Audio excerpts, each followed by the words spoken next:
You're listening to DFZRadio.com.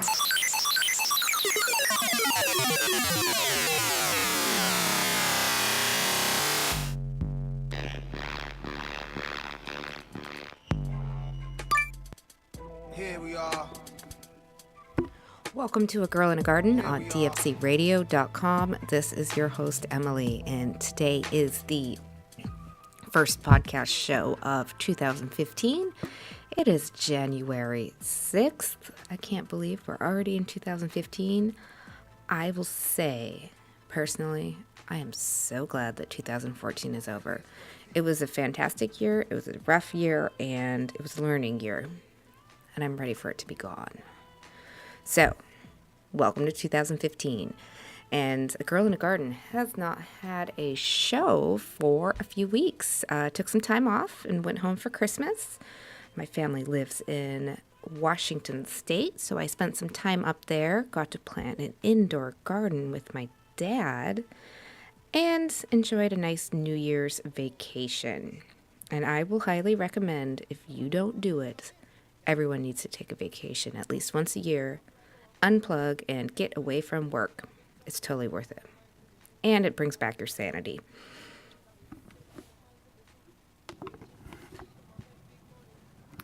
So this first podcast of the year, we have a really cool guest today. Actually, two guests. I'm going to be talking parking lot gardening with Andrea and Marty from Sensational Solutions. And I went and visited their warehouse last month up in Eureka, California, so up in Humboldt County. And they have a parking lot garden built out of reclaimed material and mainly used pallets to garden with really inexpensive ways to gardening. So gardening does not have to be expensive. And this is a video. So if you're listening on DFZRadio.com, there is a button that says Watch Live Now. Click on over to Watch Live Now so you can see the actual video as we walk through the gardens and talk about, of all things, gardening. Imagine that. So Watch Live Now button. And if you are listening on our app, you can log on to agirlinagarden.com this weekend. The YouTube videos and blog post will be posted up. So it's about 28 minutes long and it's jam-packed full of cool gardening using reclaimed material. I am also talking about 15 garden resolutions for 2015. Sounds like a lot, but it's all good gardening tips. So that is today's show.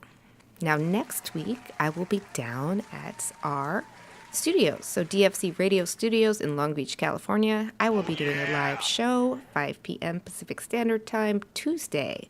I will have some guests calling in to the studio. So be sure to tune in, and that will be also, you can watch it live because it's in our studio, and we have video cameras.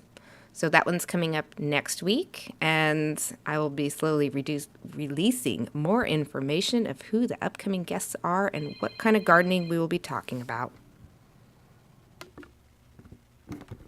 So this weekend, when I was out and about, I actually went and visited a friend out in Sebastopol, California. So I took some time to stop by one of my favorite garden centers, and it is California Carnivores, which is one of the largest carnivorous plant nurseries in, I think, North America.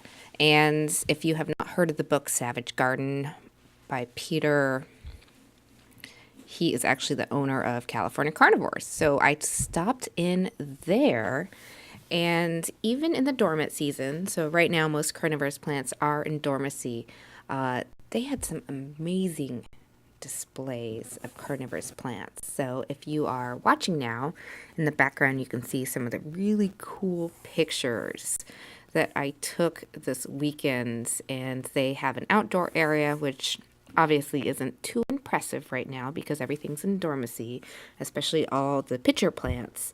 But in their indoor area, they still have quite a few tropical plants that are non-carnivorous. Well, one of my favorite plants is a staghorn fern, and they have an amazing one on display there. And they also have your And now I'm drawing a blank. You can see your Venus flytraps. You can see, the honey. I can't even remember the names of them. Can't believe where my brain went. Sundews. You can see sundews. You can see quite a few of the different pitcher plants that aren't in dormancy. So if you ever get out to Sebastopol, California, you're into plants, you're into carnivorous plants, highly recommend stopping by California Carnivores out in Sebastopol, California. So check out some of the pictures, and I'll put some more pictures up on agirlinagarden.com. because they're pretty darn impressive. They have some beautiful plants there. They have a huge viewing area of private plants that are not for sale, but they're plants that you probably won't see anywhere else. So, got to put a plug out there. If you're in that area, definitely go check out California Carnivores. It's amazing. If you love plants, it's always fun to get out there. And one of my things is I work all the time. So I try to at least take half a day and go visit nurseries, community gardens, some kind of garden thing to get out there and see some new stuff. So this is a must visit on the list. So what we're going to do though right now is we're going to get rolling. We're going to take a little bit of a break, hear from A Girl in a Garden show sponsors, and then we will come back. And I will be talking with Marty and Andrea from Sensational Solutions on how to build a pallet garden and gardening in a parking lot. So we'll be right back. And this is Emily on A Girl in a Garden on dfcradio.com.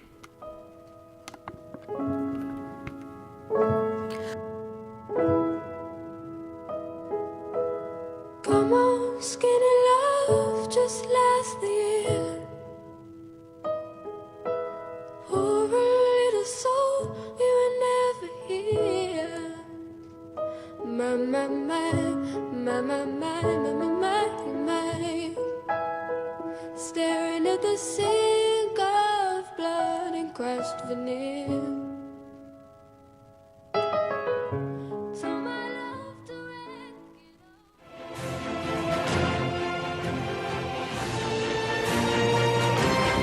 DFCRadio.com.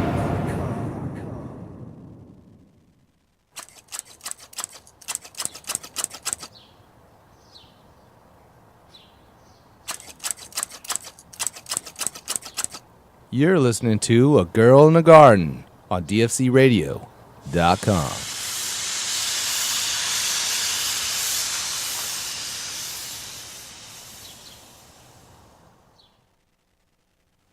A Girl in a Garden quick tip. How to get rid of fruit flies with rubbing alcohol. Put rubbing alcohol in a fine misting spray bottle. Spray the little flies. This will knock them out and makes them fall to the ground, and you can sweep them up and throw them outside. The alcohol is less effective than insecticides, but it's safer than spraying poison in your kitchen. For more tips and information, tune in to A Girl in a Garden on dfcradio.com, 5 p.m. on Tuesdays. Here at Green Grow, we take organic gardening seriously. With our mycorrhizae products, you'll increase growth and help reduce the need to replace old, worn-out soil. We help provide electrolytes and maximize nutrient intake to make your indoor garden lush and green. So give your plants the strength that they need and breathe life into your soil with Green Grow. Find us at your local nursery or visit us at thegreengrow.com. That's the green, GRO.com.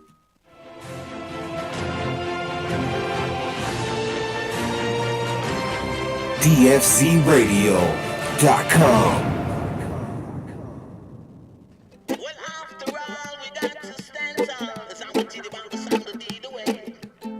Say what you say, I just sail away.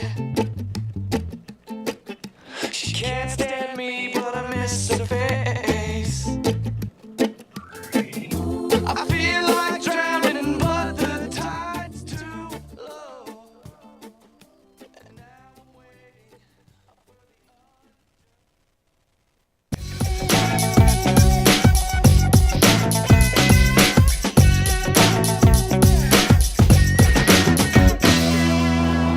Welcome to A Girl in a Garden on dfcradio.com. This is your host, Emily. And today I am in Humboldt County and I'm at Sensational Solutions with Marty and Andrea. Welcome. Now today you're going to talk to our guests a little bit about parking lot gardening. So you don't have to have a ton of space. You don't have to have a traditional garden space to grow food. And so we're going to check out this amazing greenhouse that they have and learn some more information on how to garden anywhere. Outside of a parking space, and this is your garden essentially right here. Right. So what did you use to construct this? Well, again, we found 2x4s that were just sitting around, that were just getting they were just going to waste. We found some PVC and decided to use it as the hoop row spine frame. And around Humboldt County, it's very easy to find old used greenhouse plastic. So we just took an old piece of greenhouse plastic that was found and recycled it and decided to use it for something useful, such as veggies. So instead of going in the trash, you're going to grow some vegetables with reclaimed material. Exactly. So old plumbing sites, job sites, or old construction sites, or any construction sites, a lot of times has leftover materials that you could just pass by and say, hey, can I grab some of that scrap wood to build a greenhouse? And most really friendly contractors will say, sure, it's better than us taking it to the dump. And I always make that suggestion when you're wanting pallets to ask if you can have them. Yes, don't take them. Don't take them. Yes. That's a rule. But most of the time when you ask, they're more than happy to help you out. Exactly. And a lot of times when you tell them what you're actually doing with them, or what you're doing with this wood, they'll say, go for it, man. Go for it. You know? So don't feel embarrassed or don't feel timid about asking for something. Don't feel shy for asking. Yes. It's not going to hurt you. Yes. And in this case, it's helped you. Exactly. It's helped not just us, but our neighbors, and it helps make this area look happy. And it brings that conversation and the neighborhood together. So this is what happens when you get more gardeners and people interacting to where your food comes from. Not prepackaged from the grocery store. Sure. And as well too is like again, here's more recycled soil, and you can always grow flowers for your grandmother or whatnot outside your veggies. So you don't have to just grow veggies inside these greenhouses. You can also grow roses with Valentine's Day coming up and other occasions, Mother's Day. You can do it all right here. Flowers will also attract your pollinators. So there's always good reasons to have flowers. What we have right here is your pallet garden. And what are you growing in a pallet? Okay. This is the vertical pallet garden that we made from a pallet that we reused from the grocery store. It's growing cilantro, mint for mojitos, lettuce, basil, all kinds of herbs, greens, beans. Basically anything you want. Yeah. And what kind of limitations do you have for growing in a pallet garden? Do you have specific plants you recommend growing in it or ones that you recommend not growing in it? Sky's the limit when it comes to pallet gardens. We want to try maybe baby bok choys one day, just have certain ones separated. The beautiful thing about pallets is that there's an actual rib that goes down the middle you can utilize to separate your gardens.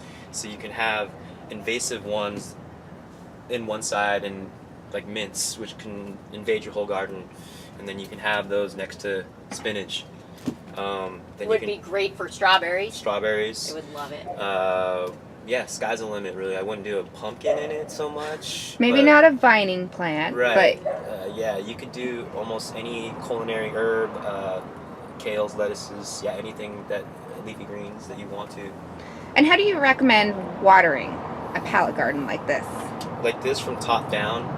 Obviously, if you're in an area like ours in Humboldt County, we're coastal, where it rains a lot of the moisture will, a lot of the water, a lot of the nutrients will go from concentrated to less concentrated down. So you would want to ideally stack the veggies in here that go from most need of nutrients to less need of nutrients. And it's trickle-down effect for getting then nutrients and for what that plant specifically needs. Exactly. Nice. And you could also amend if you had nutrient or plants at the lower levels that like more nutrients. You could amend in a little bit. So for this garden, you guys have a recycled soil that you've put in here, and you are using pallets from the grocery store. Exactly. So your total cost was a little bit of labor. A little bit of heart and soul. So gardening does not have to be expensive. No, and it doesn't have to take up a lot of space. All right. So the pallet garden can actually be used to hold your plants off the ground from freezing. So you don't necessarily have to have soil in here. You can use it as a frame garden. Okay, so pallets can be used horizontally in addition to vertically. In this one, we planted spinach in a way that could be used for perpetual harvesting. So planted older spinach, youngest, and as they grow and you harvest, you can replant another row. Again, it's reused soil that we amended with our micronized organic fertilizers. So the other portion too of this is the advantage again is that these are actually separated again, so you can have inert soil in one part for, like, let's say lettuces that don't require a lot of nutrients, and then you can have, let's say, tomatoes or peppers that can grow in here. Because they're not vertical, you have more options to tie them down through gravity. You don't have any limitations. The roots will go a lot further, so you can technically do tomatoes in here if you wanted to. You could do a pumpkin in here if you really wanted to, in this kind of space. So what are you using on the bottom of this pallet to hold the soil in? The bottom of these pallets, actually, you can see on these right here, there's slits right here. These slits right here are actually act as holes, like it'd be holes cut out in the bottom of these pots. So the dirt will actually pack itself above it, and when it waters, it actually can drip out. That can also be old plywood. Pieces of plywood could also go on the bottom. We just found old pieces of 2x4s to make legs. So what is, besides your investment of a free pallet and a little bit of 2x4s, how much time did it take to make either styles of these pallet gardens? Not long. We did it in probably 30 minutes or so. I mean, the longest it took was to plant these in here was seeds. We started from seeds. That was actually the longest. Putting the soil in, making the soil was the second longest, and then the third longest is patience and waiting for us to actually be able to harvest this. So it's really didn't really take much time. Which gardening does take patience. A lot of patience. It's rewarding, though. It is very rewarding that way. Lots of love. You gotta care for what you eat. You gotta care for what you put into your body, obviously. So for material-wise, we know there's soil, there's pallets, 2x4s, a few screws, and a drill. Is that about the material you used for something like this? Yeah. That's all we had. Actually, a can full of various screws that we got, and found a Phillips head screws, long and short, and just used them in here. I mean, obviously we could go and make this really fancy, but the object of this is to show that if you have a parking lot space and take, let's say, the BART or the subway to work, you can utilize the space to grow your own veggies with the low cost. And this goes into many other places besides parking lots, because this vertical one that's right in the background, this could easily go on an apartment balcony and have a beautiful garden propped up against the side of the apartment, and you can still get food and still have place to stand or sit, or depending on how big this balcony is.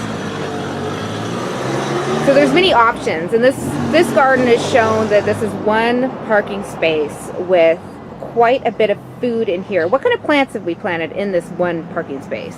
So we have lettuces, we have lemons. We have, obviously, these are spinaches that we seeded out so that way we can try to have seed for spinach for next season. We have recovering basils from cocoa. But we have basils in here. We have, I said spinach, she said spinach.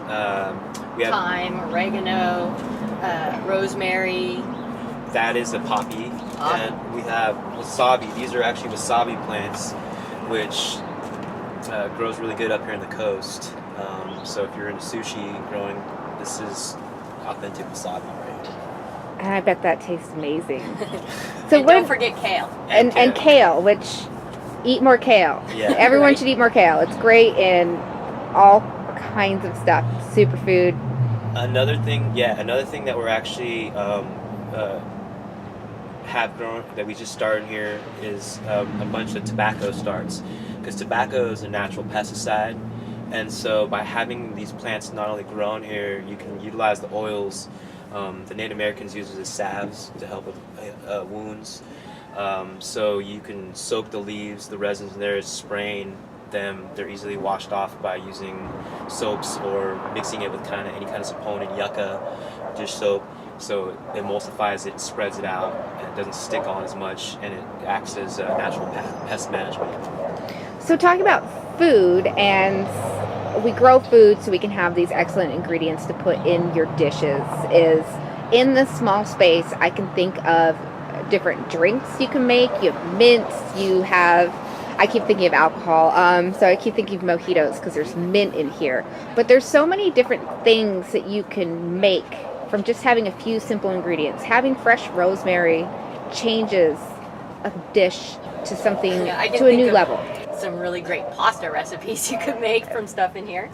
Pasta is another one. And smoothies. You can add kale and spinach to your smoothies.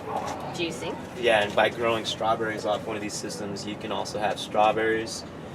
Juicing. You can have strawberries, you could have your spinach, and you can have kale. Blend it all up, and you can have yourself a very nutritious drink. And I also see you have pea shoots there, and if you've never had pea shoots on top of a pasta or risotto, you're missing out. It's amazing just trying the fresh pea shoots and seeing what it tastes like, because it tastes like a whole pea. I'll have to try that. Sounds good. And then on top of that is, on a nice hot day, we got Meyer lemons. And so that's lovely. so you have lemons and mints for cocktails. We're gonna do that party. Yeah. That's cool having the kids walk by. Hey, that's authenticity of the city right there. Does the parking lot garden attract gardening conversation? Yes, actually every day we have people traveling up and down the street, and they ask us, what are we growing? First. Second off, they just like to see what we've done with random stuff. We made this old broken bucket into a pot. Anything that we saw that thought we could be reused, we try to reuse. So front yard gardens, parking lot gardens, gardening in small spaces or urban areas also brings the neighborhood together in some cases. You start connecting with your community members over plants.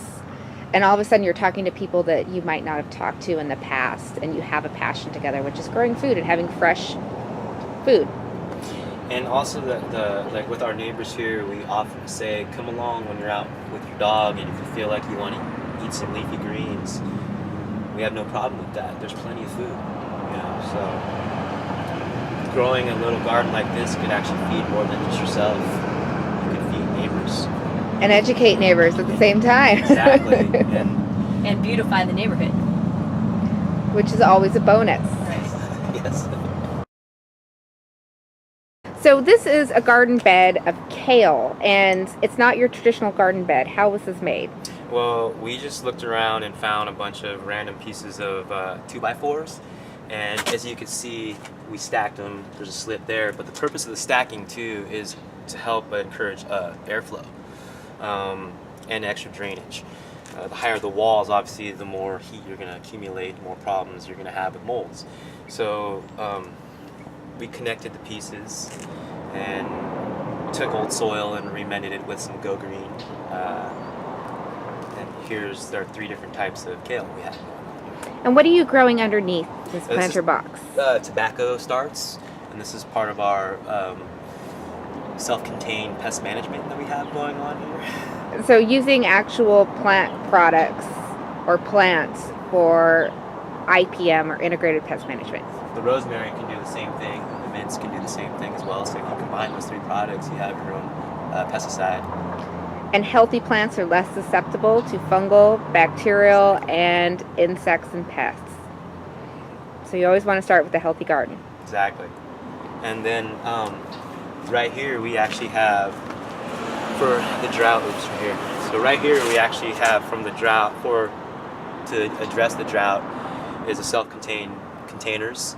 Part of this is that you water in from the top, and the water will stop here. It'll tell you how much water is too much water, and you won't have to lose water just from watering the top and then it just dripping right out. We use our fertilizers and recycled soil in here too as well. Part of the benefits of using these containers with our fertilizers is that you won't be guessing what's going to be available. You can flush out our fertilizer a lot faster in these kind of systems without using chemical fertilizers, and these do really well on windowsills. So right now we have had some rainstorms, and we're finally getting rain in Humboldt County in Northern California. But one of the main issues we had this summer was drought. So those containers were extremely helpful to be growing in the summertime. Right, and we have the different kinds of kales too as well, and here's a little bit bigger one too. So if you want to do tomatoes, peppers, you can do them in these kind of containers without having to worry about the drought. It'll conserve the amount of times you water. And watering them into those containers as opposed to using a hose and wasting water and having evaporation with it, you're saving water and you're saving your garden. Okay, we also have another garden container that has been built from reclaimed material. And what are we doing here? This is another creation from using pallets and recycled wood. So we made another tier on the top, and again, this is another way of reusing your water, not having to water everything at once. So you can water from here, it'll drip down to here, and feed these ones. This right here is actually the bottom of a pallet that we cut off. So yeah, you can take off this part or this part here, cap off the bottom, and you have a garden bed. It's about the easiest garden bed you can make. You just need a saw, some kind of saw. Some kind of saw, and anything that really, you could use this part right here to put on the bottom to seal it off, to leave a little slit just so that way you can have the space for water to drain out of. So this is a garden bed that's against a building, and what are you guys growing in this one? We have broccolini, we have the lettuce, we have more lettuce and kale, and cabbage. Bok choy. This is bok choy. Sorry, this is little mini bok choys, baby bok choys. We also have instead of putting another garden bed right here, we put a platform for these recycled water bottles. So you could actually put some individual plants on here or on your windowsill by a common wick system style growth by putting a wick on the actual bottom of this, and a little bit of leftover fertilizers, a little bit of leftover soil, and You have a plant start. so we have another one. This is a baby cabbage growing in a recycled crystal geyser bottle. And that looks like it's a fun project, a do-it-yourself project you can do with kids and plant on the windowsill and do fresh herbs in the kitchen with minimal lights. Exactly. Great idea. So it looks like you guys are growing winter crops because we can garden all year round, especially in California. And even though we're getting rain and a little bit cooler weather, there are certain crops that can still be grown year round. Exactly. So we're lucky in California because we get to do that. Well, you could be lucky anywhere, really. California is a very nice place to be because you got beaches, you got mountains, you got everything, but you could do it in the middle of a city. The point of what we were doing with these gardens show that you don't have to be in California. You could be in Iowa, you could be in Tennessee, you could be anywhere in the United States, anywhere in the world, any space, and garden. And you can still grow in a hoop house many other states year round, or you can switch over to hay bales and a window frame and do cold frames for the winter and still get your lettuces. So Exactly. there's no wrong way to garden, and there's so many ways you can garden. And one of the things that you guys are showing here is taking a chance and using some of these materials to show others that garden is an art and it's creative, so you get to make new things each time. Now this is also something that can go onto a balcony in an apartment too, because this is maybe, it's not quite 2 feet wide, maybe 18 inches wide, so this can easily go on a balcony. Well, you can make it any size you want, really. You can make it as high. You can make it as high as you want too. Yeah, sky's the limit when it comes to recycling material. There's no written law. It's like you said, creativity. And that is one of the fun parts of hydroponics, gardening, just building new spaces is what I found my passion for gardening is because I get to be creative, and it is art for me. It's not just a way of growing food. You can do an expression of what plants you're going to grow, the arrangements of it, or the spaces that you're growing in, and make it some kind of art. It can be beautiful and healthy and plentiful at the same time. Well, a lot of it too, why it's also beneficial to have under certain things, these kind of gardens, is when it rains, is you have this kind of structure where it drips down water.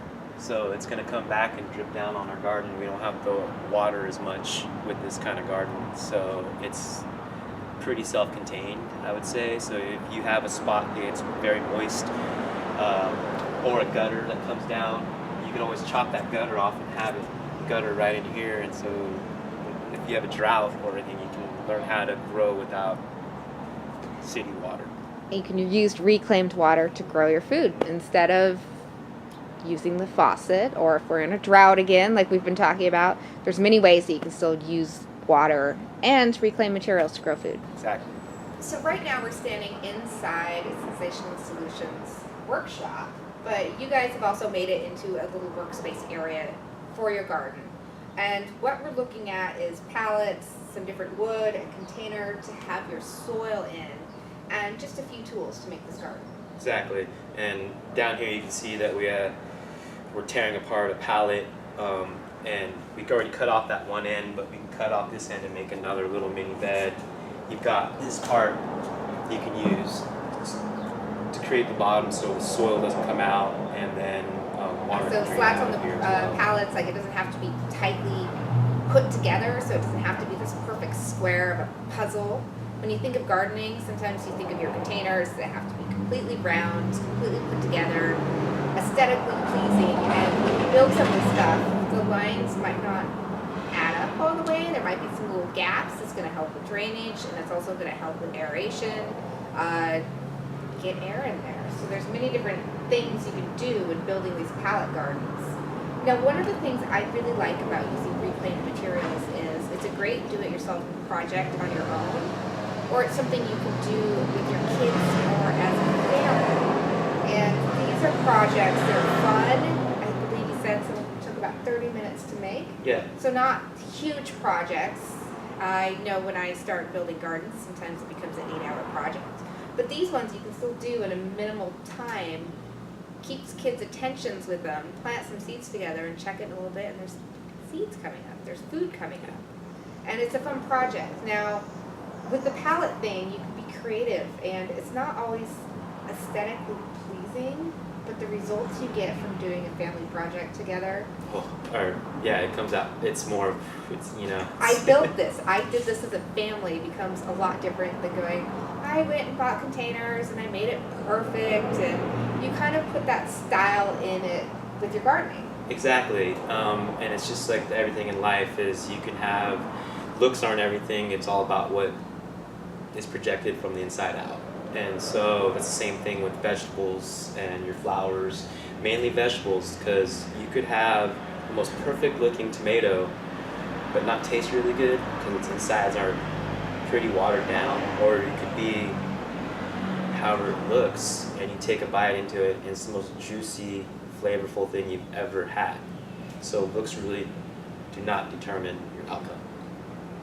Now, that's a good point to bring up because it brings the unrealistic expectations of what the grocery store has done for what we expect food to look like. Exactly, and same thing goes with your garden. It does not need to be pretty. It could be whatever you have, but it's the love you put into your vegetables and your garden.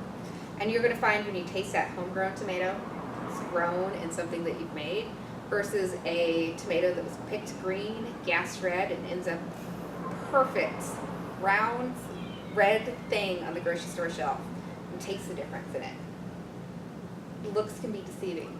Sometimes it's that ugly duckling that tastes the best for tomato wise. And a lot of times, yeah, exactly. And a lot of times, if in your eyes it looks great and in the taste is great, then that's all that matters. So gardening always takes a little bit of love, but it also takes some materials. So you guys got your pallets next door, just right across the street at the grocery store. Now, as we stated earlier, you should always ask before you take any products from anywhere. But another place to look would be Craigslist. Mm-hmm. Look for the free or the barter stuff you're going to start finding when you do it-yourself projects like this. You always have something to trade. It's a good way to get new materials that way. If you're in an area that uses FreeCycle, you can also go on there to see what kind of materials people are getting rid of. Because it's not just limited to pallets. You can use building materials to make just about any garden container. So I have to say thank you for letting me check out these gardens you guys have, the parking lot garden, for Andrea joining us and talking about what you guys have done in a parking lot to talk with the community members, to grow some food, and to show people the gardening doesn't fit into one style or box. Thank you. All right, I think that's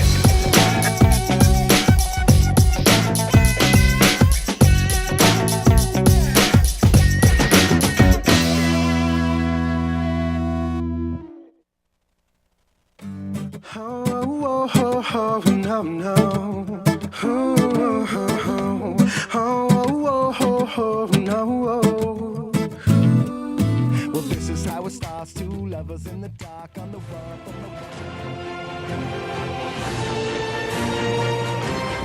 DFZRadio.com.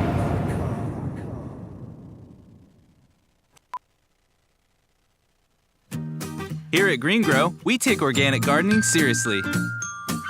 With our mycorrhizae products, you'll increase growth and help reduce the need to replace old, worn-out soil. We help provide electrolytes and maximize nutrient intake to make your indoor garden lush and green. So give your plants the strength that they need and breathe life into your soil with Green Grow. Find us at your local nursery or visit us at thegreengrow.com. That's thegreen, GRO.com.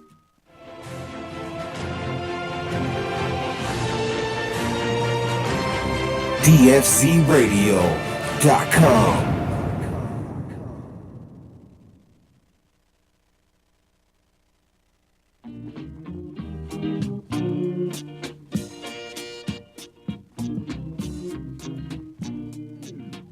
A girl in a garden here with 15 garden resolutions for 2015.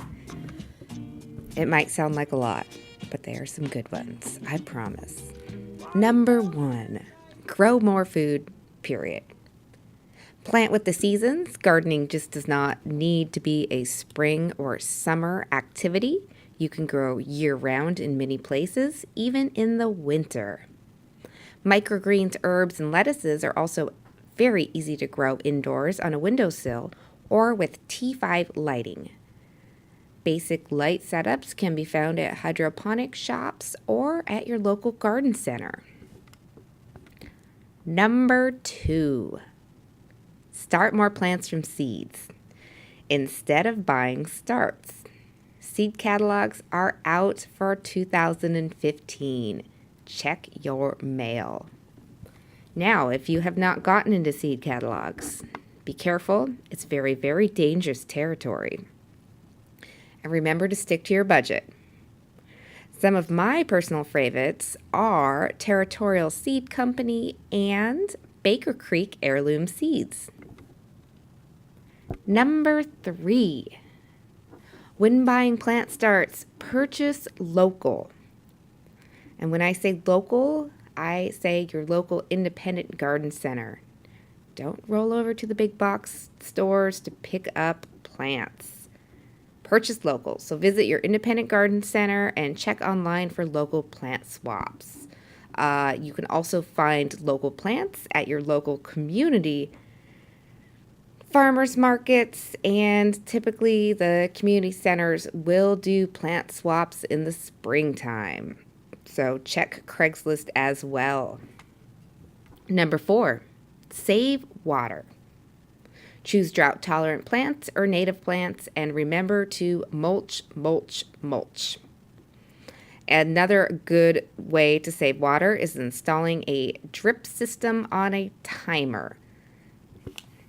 Number 5, attract pollinators to the garden. Add some flowers to your vegetable garden and avoid using toxic chemicals in the garden. Number 6, this is a mistake everyone seems to make. Don't go too big at once. A large garden can mean lots of work. It can be overwhelming at times. Start small and expand the garden over time. I will say last year I wanted about 20 tomato plants. Realistically, I could deal with 4. So see what your space is and see what you can manage for that year. Don't go too big at once. Number 7. This is an especially important one. Stake and prune the tomatoes on time. Add tomato cages when planting, not later. You will see healthier, larger plants with better yields.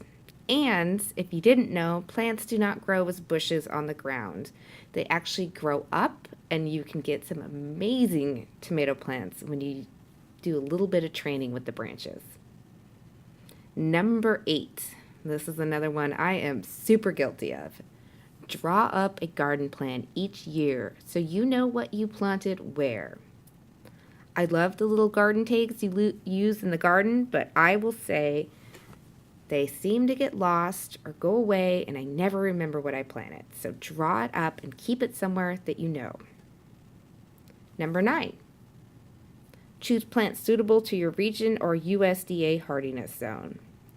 This is one of the major recommendations of visiting your local independent garden center.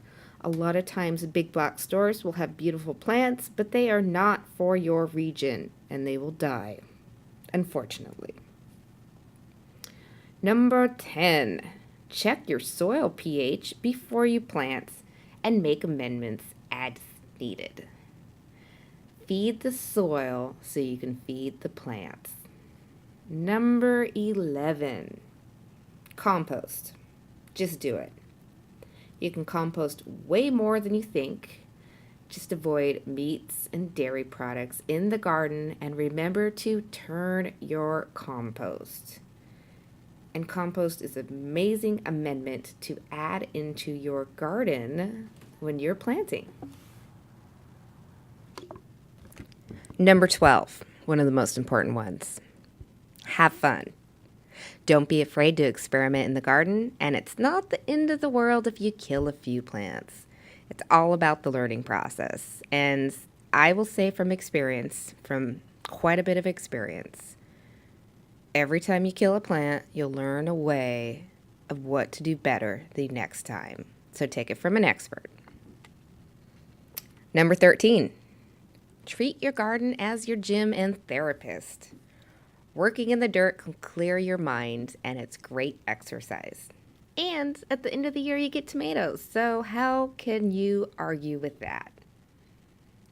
Number 14, seek inspiration from other gardens. Take a walk around the neighborhood and visit a local community garden. It's a great way to learn and also talk with your neighbors and see what they're growing. You might be missing out on some really cool plants. And number 15, share your garden bounty. Check out ampleharvest.org or foodisfreeproject.org. Great nonprofits if you are interested in donating excess fruits and vegetables from your garden. So there you go. There is 15 garden resolutions for 2015 from a girl in a garden. I hope everyone has a successful garden year and grows some great plants. So until next time, this is Emily on A Girl in a Garden on DFC Radio. Say what you say, I just sail away. Welcome to A Girl in a Garden on DFCRadio.com. This is your host, Emily, and today I'm making kombucha. So kombucha is a drink that originated in northeast China that later spread to Russia and obviously beyond. I live in California and I see it in almost every health food or grocery store that I go into. So if you don't know what kombucha it is a lightly effervescent fermented drink of sweetened black tea that's often used as a function food. It is produced by fermenting tea using a symbiotic colony of bacteria and yeast, aka the SCOBY. And for some reason that name is kind of strange. Let's talk about SCOBY. I'm not sure why, but it is a strange thing. For the drink, the SCOBY bacteria and yeast eat most of the sugar in the tea, and it transforms the tea into a refreshing, fizzy, sour fermented beverage that's relatively low in calories and actually sugar. The kombucha does contain a small amount of alcohol. It's actually a byproduct of the fermentation process. It's usually no more than 1%, but we do get to think, at least for California, we can just show our ID now if we buy certain kinds of kombucha because it does contain usually less than 1% of alcohol. But it is in there.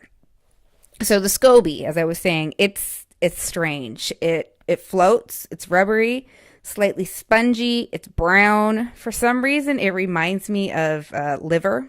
I was touching one the other night with clean hands, and I was just like poking it and just looking at it. It reminded me of liver for some reason.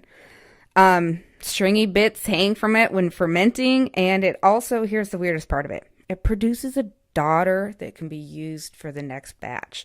So every time you put a SCOBY into kombucha and brew kombucha, it actually produces a daughter on your SCOBY strain. It can be all attached to each other, or it can actually separate. Most people will separate it and use the daughter for the next batch, or they'll share it with someone. We got our SCOBY from a friend so the SCOBY we're making, we got the SCOBY and the start from a friend.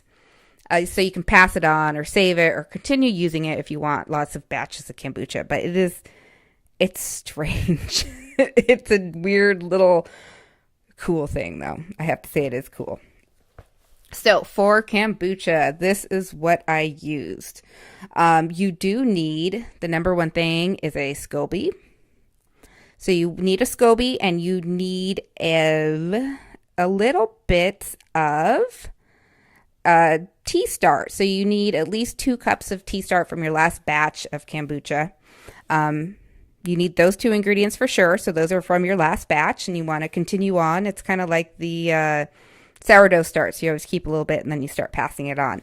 And then you want to also have, I was using a base of 1 gallon purified water, 5 black tea bags, and 1 cup of sugar. I also need a cheesecloth, a stainless steel stock pot, and a glass crock. It was about 2.5-gallon glass crock since I made 2 gallons of the tea, and I just doubled the recipe. So I start off by making the tea base. You want to bring the water to boil, add the tea bags into it, steep for 30 minutes, dissolve the sugar into the mix, stir it, and then make sure it cools. Once it's cool, you want to add the starter to the cooled tea. So that's your 2 cups of the starter, and it's 1 cup per.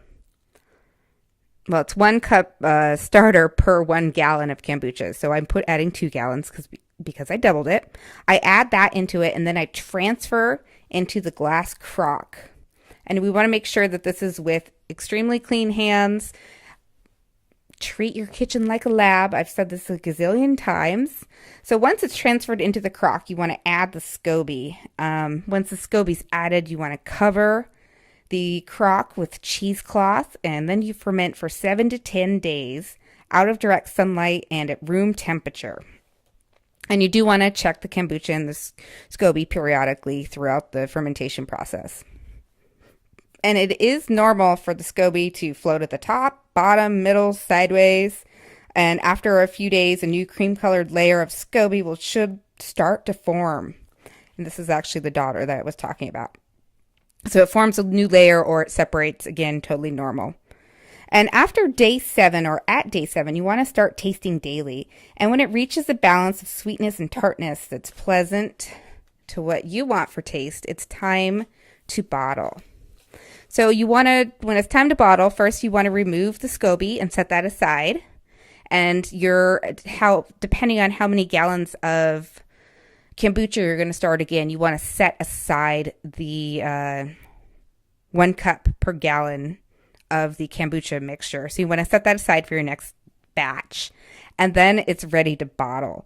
You do want to bottle into glass bottles, and what we did for this one is we happen to both drink kombucha a lot. I will admit I drink it a few times a week. So save the bottles, and you can reuse them, and you want to bottle the kombucha. You want to pour it into the bottle, and if you feel like it, you can also strain it if you need to. It doesn't have to be done. It's for personal taste right there. And once it's bottled, it's time to carbonate, and then the next step is to eventually refrigerate. So you want to store bottled kombucha at the room temperature, out of sunlight for 1 to 3 days.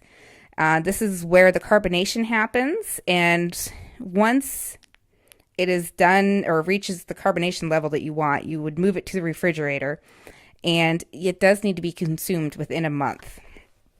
And you can continue making batches of it.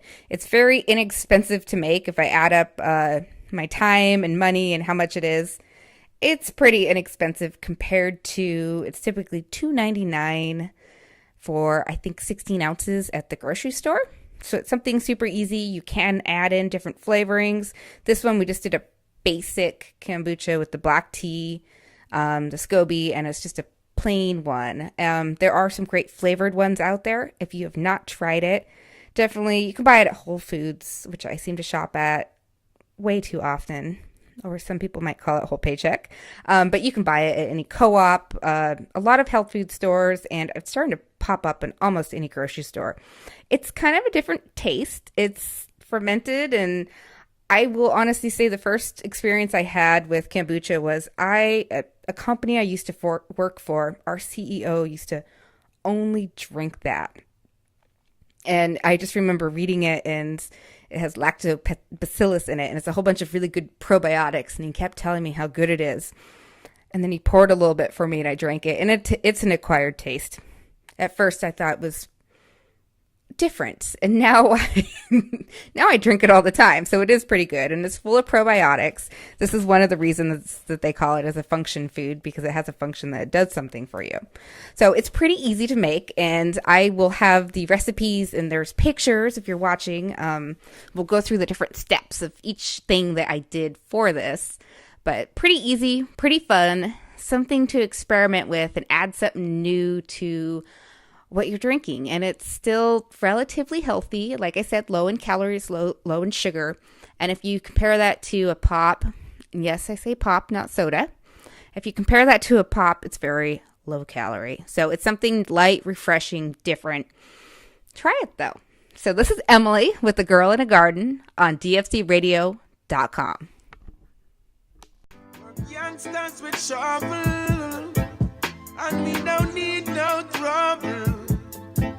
We're just planting where there's rumble. Oh, we're youngsters with shovel.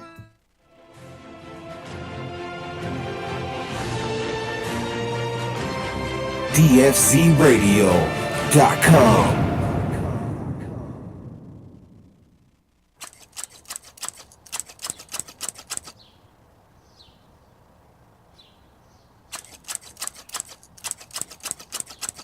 You're listening to A Girl in a Garden on dfcradio.com.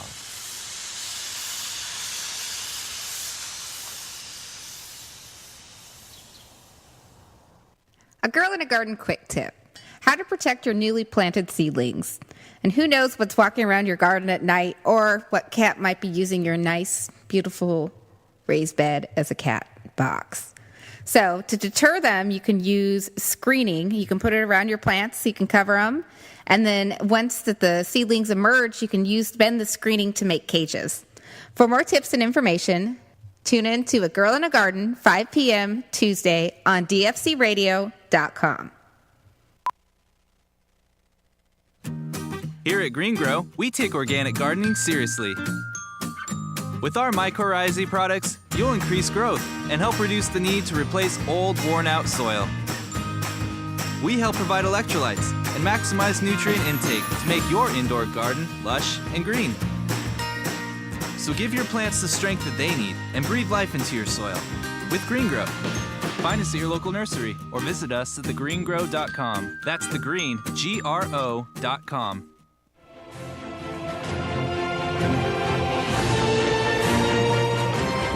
dfcradio.com.